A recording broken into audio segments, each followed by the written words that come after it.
no creernos que estamos realmente sentados, sino seguirnos preparando, ¿sí? Y pedir siempre esa sabiduría y esa revelación de las cosas para que podamos soportar en su momento, podamos llevar a cabo la palabra conforme se nos está ordenando. Esa es mi propuesta. Yo te puedo contar una experiencia. Habían pasado 2 semanas de que habían violado. Mi esposo murió de un infarto, así que fue así como inmediato algo que no esperaba. Y sufrió un asalto. Entonces, ya cuando terminaron, pues de quitarnos todo lo que teníamos, todo éramos 2 personas, obviamente el asalto era para ella, yo iba acompañante y me tocó estar ahí. La amenaza contra ella era matarme a mí.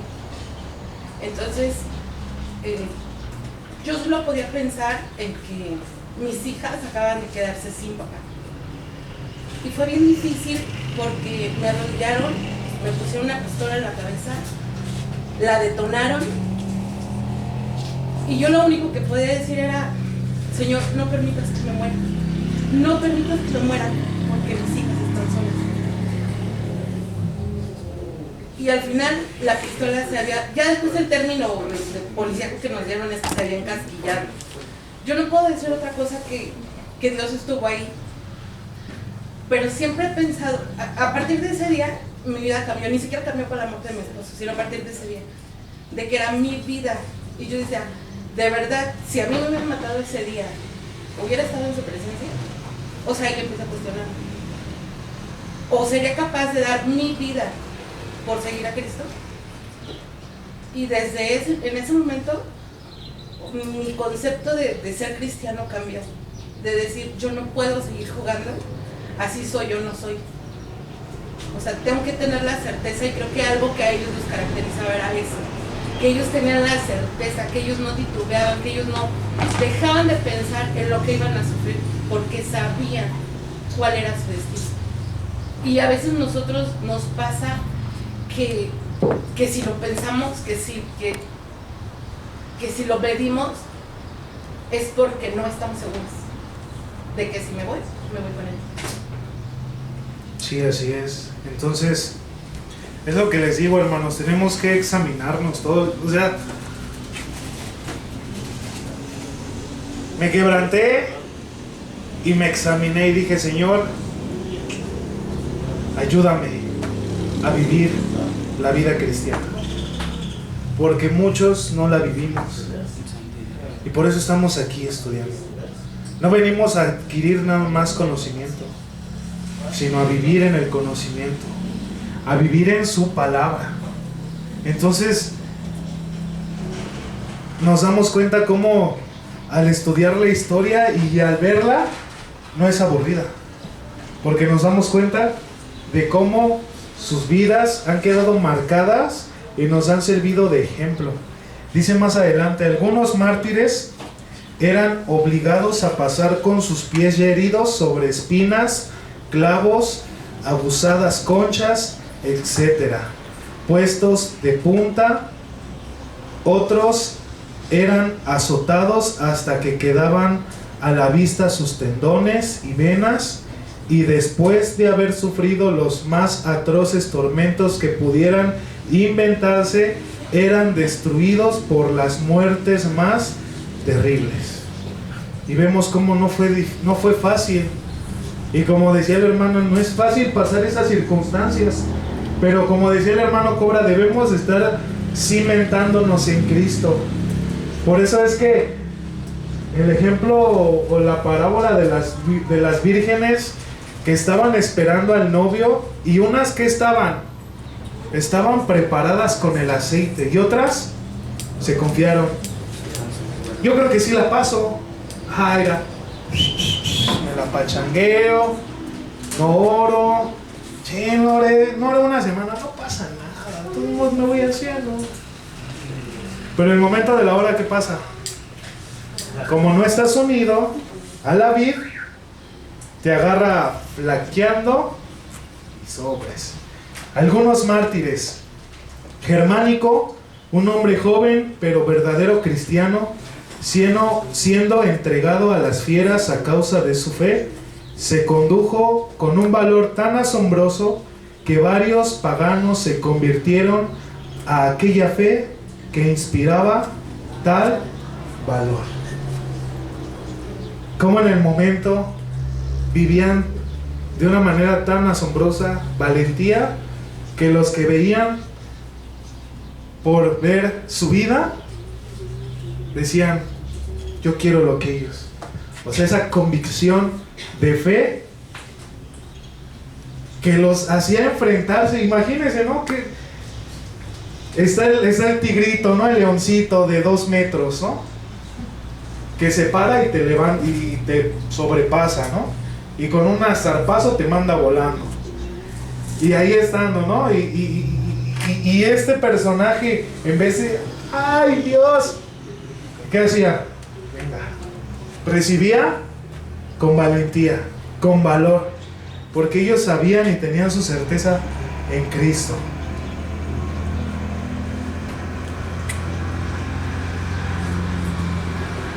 Policarpo, el venerable obispo de Esmirna, se ocultó al oír que le estaban buscando, pero fue descubierto por un niño. Ay, esos niños chamacos. Tras dar una comida a los guardias que le habían prendido, o sabemos qué actitud. Veamos. Le cayeron en la casa. ¿Qué pasó? No, te vamos a llevar preso. Déjenme darles de comer. O sea, qué actitud. Qué actitud de este hombre. Y cuando yo estaba leyendo esto, me imaginé a los hermanos que van a darles de comer a los polis. Esa actitud de humildad. Que aunque no estamos siendo perseguidos y no nos van a meter a la cárcel para matarnos, estamos sirviéndoles. Y este hombre, Policarpo, sabiendo que lo iban a llevar a matar, los sirvió. O sea, les dio testimonio. Dice más adelante: tras dar una comida a los guardias que le habían prendido, les pidió 1 hora de oración, lo que le permitieron, y oró con tal fervor que los guardias mismos sintieron, ahí también me equivoqué, haberlo capturado. O sea, ¿cuál fue su actitud? O sea, primero, déjenme, ya sé que me van a llevar, no me voy a echar a correr, déjenme servirles de comer. Y denme chance, ¿no?, de orar 1 hora. O sea, ¿cuál era su pensamiento? Ellos estaban pensando en lo espiritual, su mente estaba en Cristo. Ay, déjame despido de mi familia, déjalos abrazo. ¿Él qué pensó? En Cristo. ¿Cuál fue su actitud? Sin embargo, lo llevaron ante el procónsul y fue condenado y quemado en la plaza del mercado. Todavía que les tiró paro, no le tiraron paro. No, me pasó esa. Dice Policarpo. Es que hay una frase, no se puso. Vamos a su manual en la página 37, en el párrafo 5. Es un pequeño parrafito, no se escribió cuando le estaba haciendo. Dice el procónsul, ¿ya hallaron el parrafito? Dice: el procónsul le apremió diciendo: jura y te daré la libertad, blasfema a Cristo. Y ahora sí vamos con la presentación. Policarpo le respondió: durante 86 años le he servido y nunca me ha hecho mal alguno. ¿A quién se está refiriendo? Cristo. ¿Cómo voy a blasfemar contra mi rey que me ha salvado? En la estaca fue solo atado y no clavado como era costumbre, porque les aseguró que se iba a quedar inmóvil. Al encenderse la hoguera, las llamas rodearon su cuerpo como un arco sin tocarlo. Entonces dieron orden al verdugo que lo traspasara con una espada, con lo que manó tal cantidad de sangre que apagó el fuego. O sea, vemos qué actitud de este Policarpo. ¿Cómo voy a negar? ¿Cómo voy a blasfemar a mi rey que me salvó? O sea, esa actitud Y todavía ocurrió un milagro ahí, ¿no? O sea, imagínense, no se quemó. Tuvo que atravesarle una espada y matarlo. Entonces vemos cómo estas personas vivían de una manera tan tremenda que debemos de seguir su ejemplo. Sin embargo, se dio orden por instigación de los enemigos del Evangelio, especialmente los judíos, de que su cuerpo fuera consumido en la hoguera.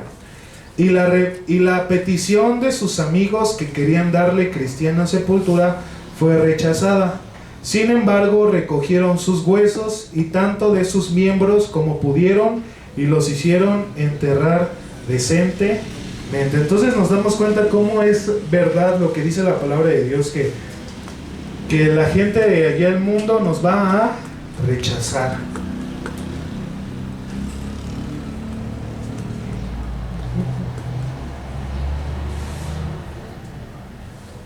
¿Alguien ve?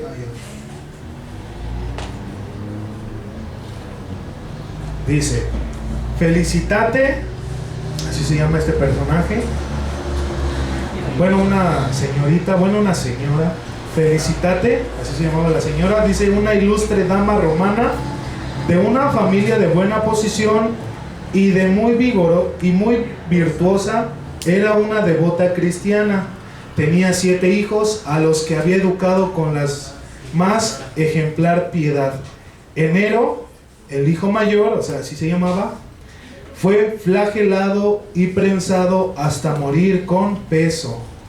O sea que le pusieron, no sé, piedras hasta que lo desemparramaron.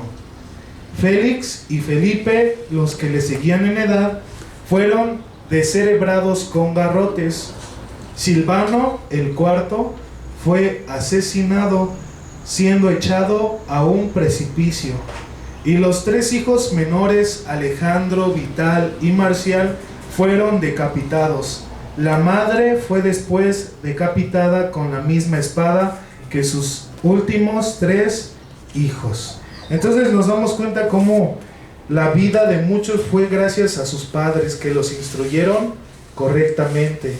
Y como les decía esa vez que estudiábamos a los mártires de Francia, que nos motive a que nosotros enseñemos, instruyemos bien a nuestros hijos para que ellos, la neta, van a vivir peor, van a sufrir peor que lo que ustedes están sufriendo, porque lo que viene para nosotros, ustedes ya se van, pues ya están bien happy, ¿no? Nosotros los que nos quedamos, nos toca rifarnos. Entonces, ¿cómo nos vamos a rifar si nuestros padres no nos han instruido correctamente? Porque la enseñanza, la instrucción no depende del pastor ni de graneritos de la mies. Aquí simplemente se apoya. La instrucción, ¿de quién depende? De los papás. Así que, hermanos, instruya bien a sus hijos para que sean valientes también. Vamos a la página 38 de su manual. Vamos a leer estos párrafos. Les digo, es el recordatorio de algunos de los mártires de Francia. En el párrafo 3, que dice: al levantarse en armas contra Roma, algunas de las agitadas naciones del norte, el emperador se puso en marcha para enfrentarse a ellas. Sin embargo, se vio atrapado en una emboscada y temió perder todo su ejército. Encerrado entre las montañas, ¿quién estaba de emperador en este tiempo? De la cuarta persecución. Marco Aurelio. Marco Aurelio. Entonces, ¿de quién están hablando? De Marco Aurelio. Encerrado entre las montañas, rodeado de enemigos y muriéndose de sed, en vano invocaron a las deidades paganas, y entonces ordenó a los hombres que pertenecían a la Militine o Legión del Trueno que oraran a su Dios pidiendo socorro. De inmediato tuvo lugar una milagrosa liberación.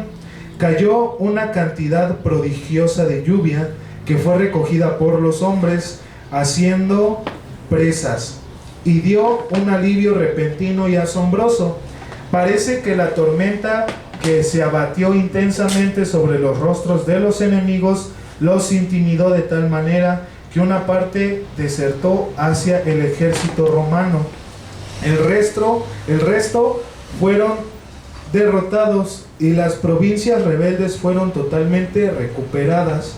En este asunto hizo que la persecución amainara por algún tiempo, o sea que se detuviera por un tiempo, al menos en aquellas zonas inmediatamente bajo la inspección del emperador. Pero nos encontramos de pronto se desencadenó en Francia, particularmente en Lyon, donde las torturas que fueron impuestas a muchos de los cristianos casi rebasan la capacidad de descripción. Entonces aquí vemos una historia muy tremenda, ¿no? O sea, el emperador romano salió a luchar, había unas colonias que se habían rebelado, pues ya había perdido. El ejército romano estaba rodeado, se habían escondido en cuevas. Ellos oraron a sus dioses, pero esos dioses están muertos, no tienen oídos, pero no escuchan, tienen boca, pero no hablan. Y entonces le pidió a unos de sus militares romanos, que eran cristianos en la fe, que oraran a Dios. Ellos oraron y ocurrió un milagro, la lluvia dispersó al enemigo y ellos pudieron salir victoriosos. Entonces, gracias a este milagro, atenuó la persecución romana, pero vemos que en Francia fue donde se desencadenó otra persecución, que vamos a ver otra vez el repaso de estos mártires. Los principales de estos mártires fueron un joven llamado Betio Agato, Blandina, una dama... ¿Ya vi cómo no me equivoqué? Usted es la que no sabe. Yo dije Blandina. Suscríbete, hermano. ¿Quiere sus 5 en su examen? Dice, una dama cristiana de débil constitución, Sacto, que era diácono en Viena. A este le aplicaron platos de bronce al rojo vivo sobre las partes más sensibles de su cuerpo. Biblias, una débil mujer que había sido apóstata anteriormente. Atalo, de Pérgamo, y Potino, el venerable obispo de Lyon, que tenía 90 años. Todas esas historias las vimos la clase pasada. El día en que Blandina y otros 3 campeones de la fe fueron llevados al anfiteatro, a ella la colgaron en un madero fijado sobre el suelo y la expusieron a las fieras como alimento. Mientras tanto, ella, con sus fervorosas oraciones, alentaba a los otros.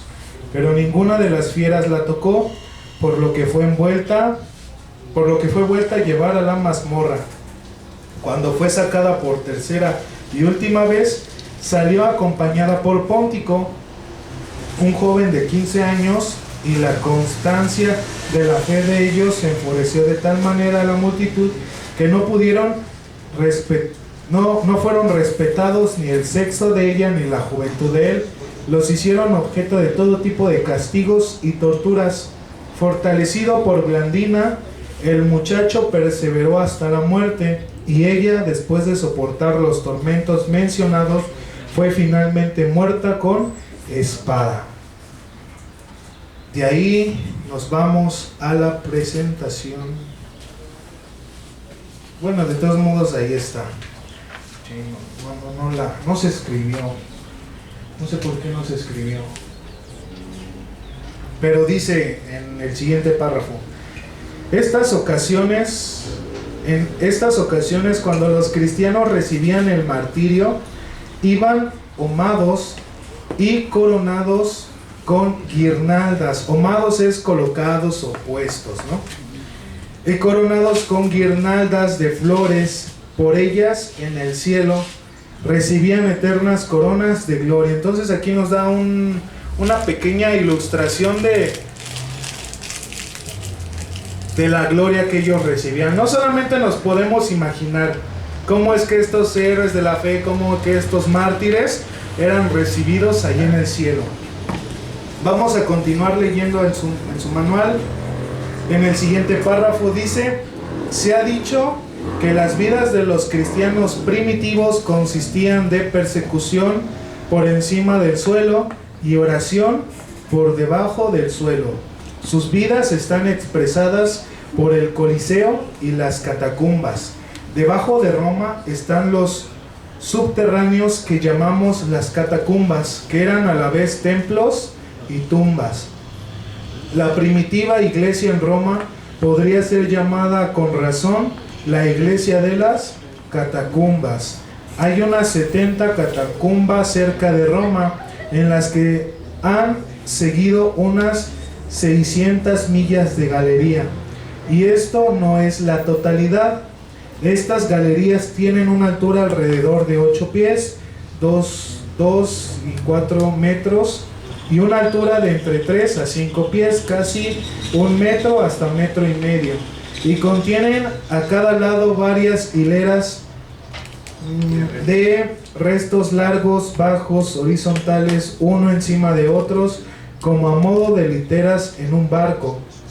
En estos nichos eran puestos los cadáveres y eran enterrados bien con una simple lápida de mármol o con varias grandes losas de tierra cocida ligadas con mortero. En estas lápidas o losas hay grabados o pintados epitafios y símbolos. Tanto los paganos como los cristianos sepultaban a sus muertos en estas catacumbas. Los epitafios eran frases que ponían en lengua latina o romana, ¿no? Griego. Tanto los paganos como los cristianos sepultaban a sus muertos en estas catacumbas. Se abrieron los sepulcros cristianos. Los esqueletos contaron su temible historia. Se encuentran piezas separadas del cuerpo, costillas y clavículas rotas, huesos frecuentemente calcinados por el fuego, pero a pesar de la terrible historia de persecución que podemos leer ahí, las inscripciones respiran paz, gozo y triunfo. Aquí tenemos unas cuantas. Aquí yace Marcia, puesta a reposar en un sueño de paz. Lorenzo, a su más dulce hijo, llevado por los ángeles, victorioso en paz y en Cristo. Al ser llamado, se fue en paz. Recordemos al leer estas inscripciones la historia de estos esqueletos que cuentan de persecución, tortura y fuego. O sea, a pesar de todo tan tremendo persecución y sufrimiento que ellos pasaron, todavía sus últimos suspiros y hasta los epifatos de sus tumbas, como mencionaban o decían frases de paz, de esperanza, de gozo, de que la vida no se acaba aquí, sino que continúa más allá de la muerte. Y dice más adelante en su manual: pero la plena fuerza de los epitafios se aprecia cuando los contrastamos con los epitafios paganos, como: vive para esta hora presente, porque de nada más estamos seguros. Levanto mi mano contra los dioses que me arrebataron a los 20 años, aunque nada malo había hecho. Una vez no era, ahora no soy, nada sé de ello y no es mi preocupación. Peregrino, no me maldigas cuando pases por aquí, porque estoy en tinieblas y no puedo responder. ¿Cómo? Y es lo que el mundo vive hoy en día, ¿no? Una vida sin esperanza. No saben qué hay más allá. Viven en el presente, en vivir su vida aquí. Pero nosotros, ¿por qué vivimos nuestra vida aquí? Porque sabemos que hay algo más excelente. No, como dice la Biblia: puestos vuestros ojos en el autor y consumador de la fe. No viendo lo de aquí que se corrompe, que se acaba, que se destruye, sino viendo las cosas de arriba que son eternas. Entonces, hermano, veamos cómo, a pesar del sufrimiento y del martirio, estos personajes tenían una esperanza, la que nosotros tenemos. Esa esperanza es Cristo. Y vamos ahora sí con la presentación. Los más frecuentes símbolos cristianos en las paredes de las catacumbas son el buen pastor con el cordero en sus hombros, que es estos se encontraban en las catacumbas, una nave con todo el velamen. El velamen quiere decir que tenía sus, o sea, le representaban todas sus velas. Ese es el velamen. Dicen arpas, anclas, coronas y vide. La vide pues es la vid. Estas son las anclas que encontramos en las catacumbas. Y por encima de todo, el pez, que es la sardina. ¿Por qué la sardina? ¿Sí se acuerda? ¿Sí le han dicho por qué la sardina? El salmón, perdón. Disculpen, soy ser humano. El atún. Ya tiene hambre. Es la mojarra. Es Nemo. ¿Sabe por qué? Es el pez que va en contra de la En corriente. contra de la corriente. Nomás me juzgan en este salón. Ya me voy con los de primero porque son más callados allá. Allá no juzgan. Allá sí aman. Aquí no aman. Aquí persiguen y destruyen. Se parecen a Nerón.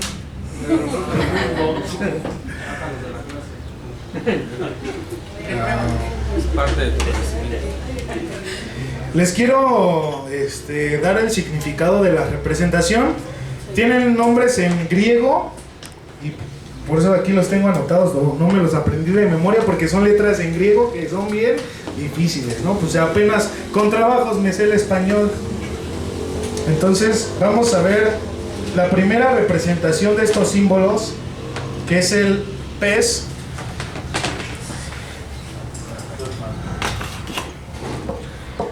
Aquí es un acrónimo, estas palabras que están aquí.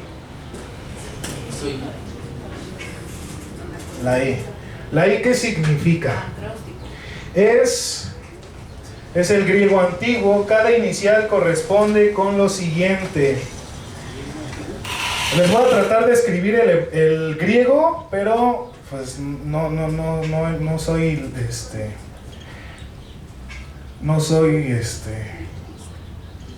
pues griego, ¿no? Entonces voy a tratar de escribírselos en griego.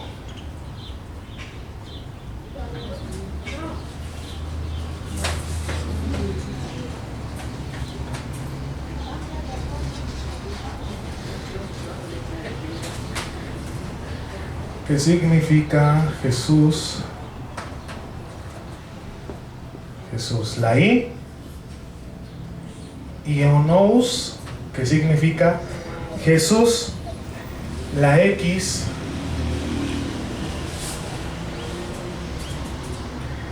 que es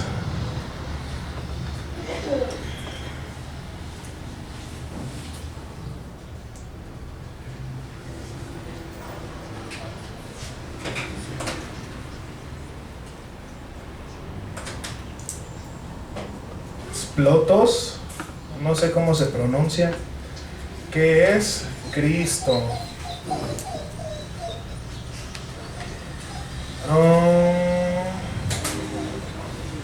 La O,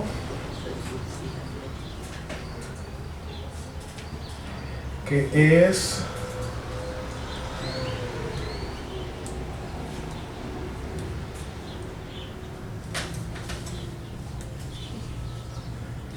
Oeo, bueno, no sé si se pronuncia así, pero significa Dios. Y bueno, te faltan dos. La I, que es de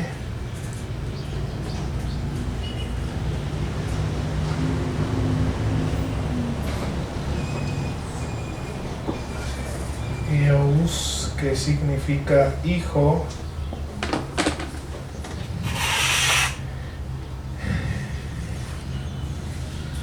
Pues esta vez representa como una C o como una E, luego la representa, que es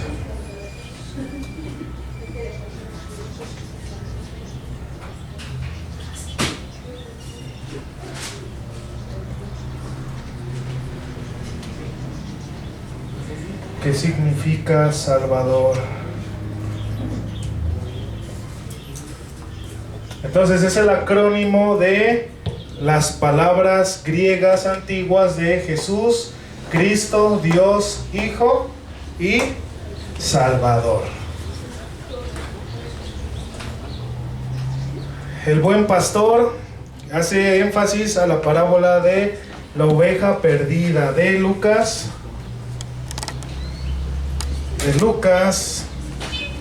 15. Aquí lo separo. Lucas 15, del 3 al 7. ¿Quién es el buen pastor? Jesús. ¿Y la oveja? Nosotros. Y esto simbolizaba que Jesucristo, que es el buen pastor, nos ha salvado. La salvación a través de Jesucristo. Este símbolo que está aquí al principio, hasta parece como un símbolo pagano, ¿no? Pero en realidad contiene las primeras dos letras de la palabra Cristo en griego, que es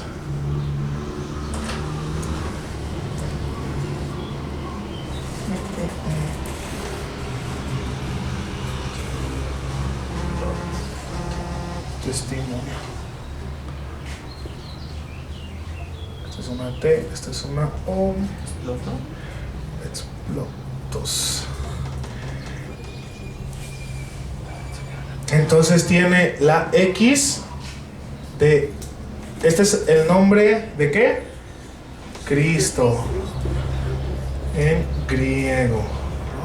La X y la P. Muchas veces esta representación contenía el alfa y la omega, que hace representación estos a Apocalipsis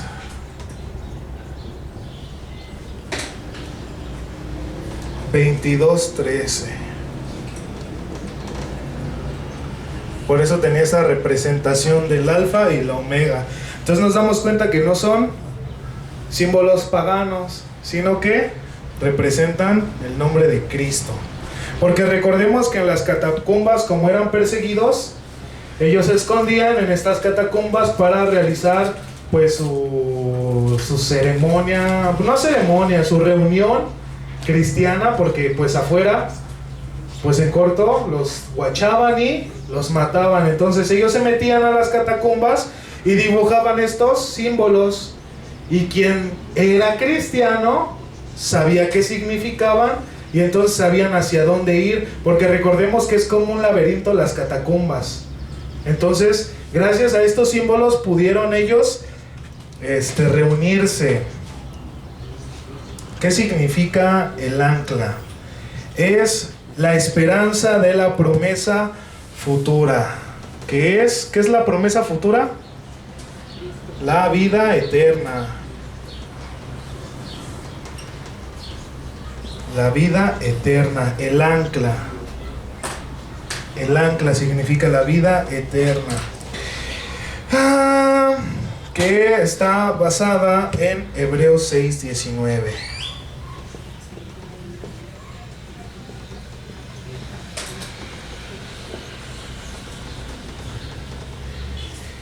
Y pues recordemos que el pez era símbolo de esto. Muchas veces no representaban nada más el pez así, sino que dibujaban el pez pues como aquí casi, ¿no? Entonces representaba la esperanza de la vida eterna.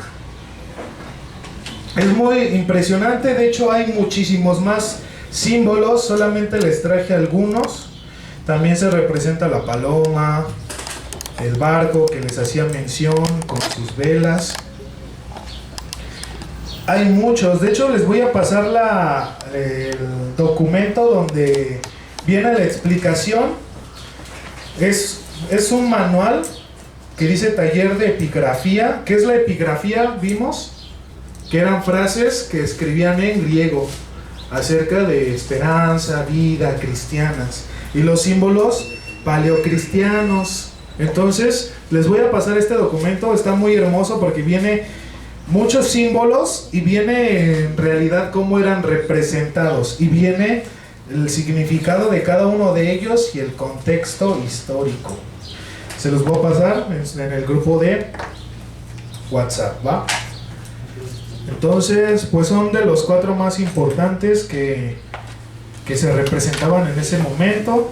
Y pues el manual ahí nos muestra, ¿no? Y no quería nada más que se quedara en que los vieran, sino que entendieran el significado, porque muchas veces no sabíamos, ¿no? Nada más poníamos el pescadito en nuestro carro porque decían que era de los cristianos, pero nos damos cuenta que tiene todo un significado, ¿no? Inclusive el ixoye lo ponían en medio del pescadito, así como está representado, ¿no? Entonces, ¿qué cree, hermano?